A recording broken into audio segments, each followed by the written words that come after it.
2 new CS2 updates were released last week, which means I'm once again very late. Well, what can I say, work and getting sick again prevented me from uploading this one sooner, apologies for that. These updates however are fairly interesting as they did bring a few quality of life improvements as well as some drama, which we'll go over as well. Alongside with this, we also got our first look at next year's service medal, which I have to say looks really good. That El Draco Beyblade is going to be the spinner's favorite, and one of my favorite service medals as well. Jokes aside though, timestamps are as always in the description down below, and now without any further delays, let's take a look at today's changes, or better said Fridays and Thursdays.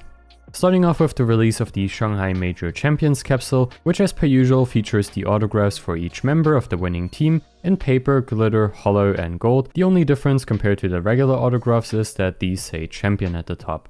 Moving on to the gameplay changes, where Valve adjusted the threshold for the flashed icon. Prior to the update, the icon was still shown, despite the player no longer being flashed, which you can see on screen right now. We also received some adjustments for the HE explosion, which previously struggled with larger groups of weapons, as you can see prior to this update. During warm-up you no longer drop weapons when switching teams, which was quite funny before this update. Sad they patched the infinite USP and Glock supply. And during warm-up, changing teams now has a 2-second cooldown. In comparison, this is how it was prior to the update, which allowed players to instantly switch between the two teams. We also received various new commands for server owners, which as far as I understand allow to control which items are dropped on the ground during the warm-up period. And lastly, for the gameplay changes, the give command now always gives you the gun instead of dropping it onto the floor when already holding a weapon. Thank you, Valve.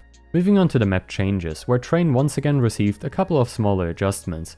Valve improved the collision fidelity on various props, updated and fixed surface types on several props, adjusted the wetness levels on some surfaces, as well as fixing various gaps in the map. However, this time around I was unable to spot any of those, so apologies for that, and the ones that I discovered are still present on the map, so rather unfortunate.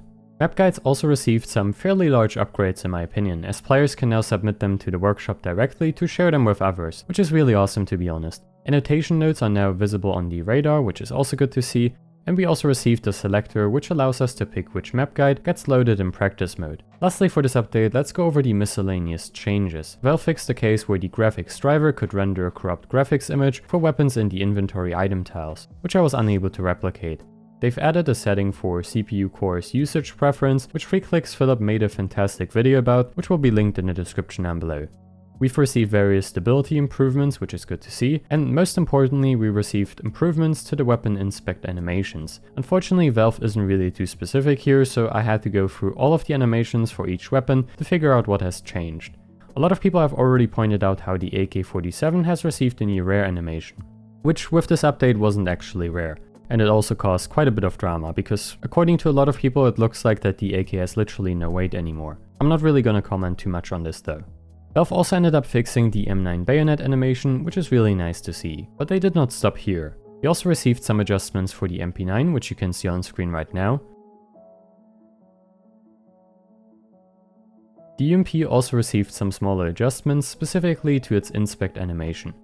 The PP-Bizon received an upgrade for its reload animation, as well as some other smaller changes, which you can once again see on screen right now. The hand placement on the XM was adjusted, and its inspect animation slightly changed. Valve also fixed some clipping issues with the M249 animation, where previously the hand was visibly clipping through the magazine.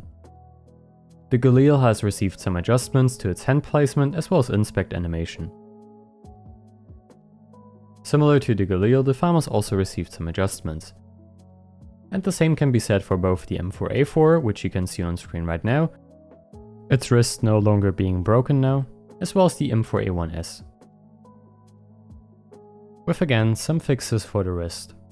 The Scout has also received some changes to its animations and hand placements,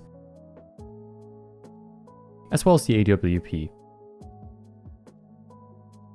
And this concludes all of the animation changes I was able to discover.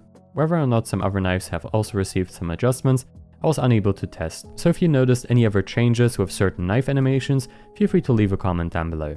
Also, if you happen to enjoy the video, feel free to leave a like and subscribe, it would be very much appreciated as this video took quite some time to make, especially the comparison. Lastly, for the miscellaneous changes, Valve showed off the new service medal for 2025, which looks pretty nice to be honest. It kind of looks like a Beyblade. Anyways, here are the different levels from 1 to 6.